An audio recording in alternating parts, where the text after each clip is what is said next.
Hello, guys. Welcome back to the Laker family, where the Lakers defeated the New Orleans Pelicans 110-98. But obviously, this video is going to be more so about the play-in that we're now in due to varying factors and some disturbing factors. Uh, the Pelicans game, yes, we had to do our part and win, but it, at the end of the day, we had to, hope other outcomes happened as well. As far as the Portland Trail Blazers losing to the Nuggets, and that didn't happen. Uh, it didn't happen because the Nuggets tanked, point blank. They tanked, and we all know the reasons why they tanked. Two reasons. Whenever the league feels they have a chance, these different teams, whenever they feel like they have a chance to finally stick it to the Lakers, they're going to do it. They're going to do it. And the other reason is they are very, very scared. So these same teams and other analysts and other fans of these teams, they were, where's this boastful confidence and bragging and knowing you're gonna win automatically? Where now it's looking like your teams are showing no heart, no type of man about themselves. They're running from the Lakers, point blank. There's no beating around the bush, no that might be the case, or no, they were running from the Lakers as well as trying to stick it to the Lakers. The Clippers as well. They were in a dogfight last night. The Clippers and the Nuggets were in a dogfight last night in the battle of running away from who can dodge the Lakers the first round. That's what they were doing, and it was evident in the box score with the Nuggets game. Once I saw they were down 50-26 in the second quarter, I pretty much knew the tank was in. And as players, you should have a better sense of pride about yourself. I don't care if the coach tells you to go in there and take a dive, things like that. Even if he puts in guys that's 10-day contract guys or guys that's at the end of the bench, those guys shouldn't want to come in and lollygag around no way, because they're fighting for their next meal for their families. Their spots are not really guaranteed long term.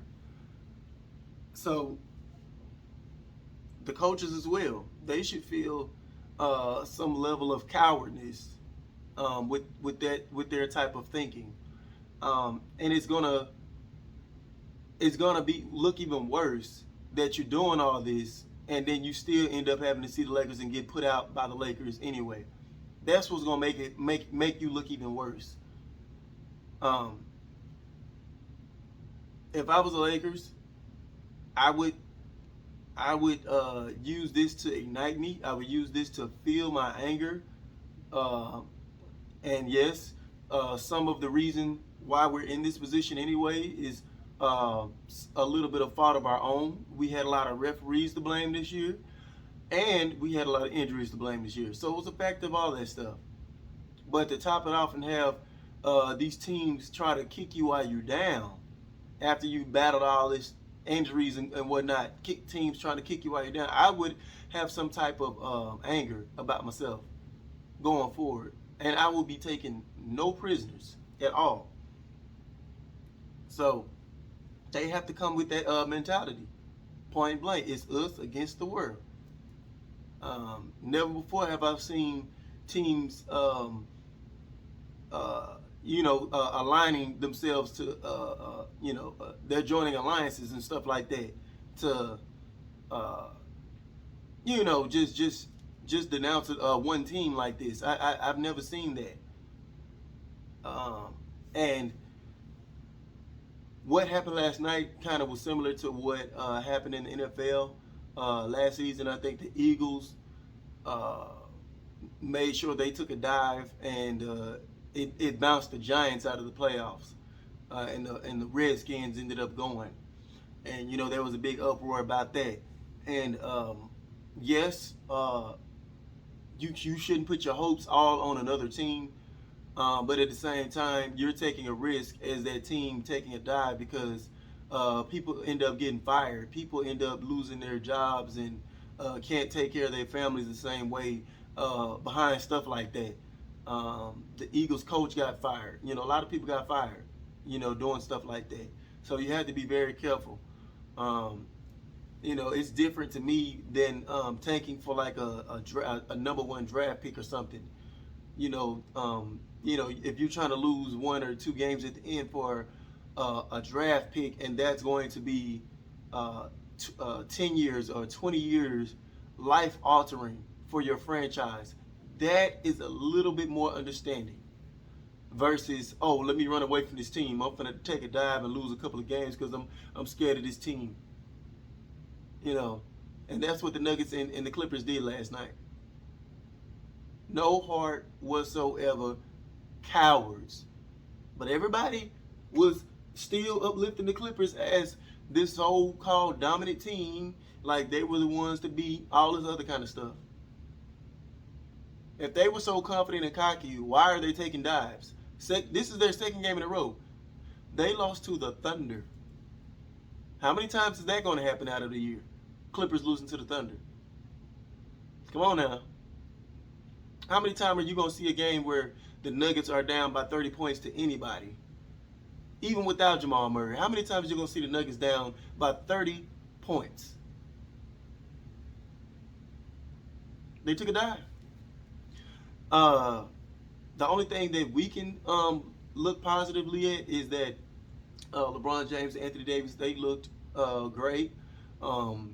Anthony Davis, his play has been climbing over the past 4 or 5 games that he's been playing, and LeBron James, these 2 games back from his return, he's looking more like the older LeBron pre-injury. Because we know when he came back that first time, he didn't look too hot, but now he looks good. He looks like he's a man on a mission, and I'm glad because I'm ready for him to take down these jokers. Well, after what they done did, so I'm thinking we have the Warriors Tuesday, I believe, and all we need is one, and I'm pretty confident about that. So I'm just, we got to go and get this game out the way, and then we're taking no prisoners. We're taking no prisoners. If we play the Warriors like I believe we are, it's Curry or bust, man. Wiggins, he has his good games here and there. He's been stepping up defensively this year, so he hasn't been straight, cheeks. He's been playing decent. And Draymond Green's not going to really look to score, things like that. You just got to keep him off the glass and things like that. You bottle up Steph Curry pretty good, and you really just want to, just like when teams used to play Kobe, and Kobe had those bad teams. You want to try to either double or put a really long defender on him, and just try your best and hope that he goes for a bad percentage. He can have 35, 40, but you want him to be taking 28, 30 shots to get that. You want him to really be struggling to get that. And I think we have the defense to do that. So I'm not so much heavily concerned about us in the play-in. I just want us to look good and have that great chemistry going forward. And hopefully Frank Vogel has figured out some more consistent lineups, because he has been juggling lineups throughout the entire year, and I really don't think he has anything set in stone yet. So that right there is still a little bit concerning. But we just have to trust the coaching staff going forward. But that's all I have for today, guys. I got to hurry up and get on out of here, get ready for work. I'm sorry I missed you guys for the past couple of days. I've been feeling a little down. But we back at it now. And I'll see you guys on the next one. Peace. Can't be touched, can't be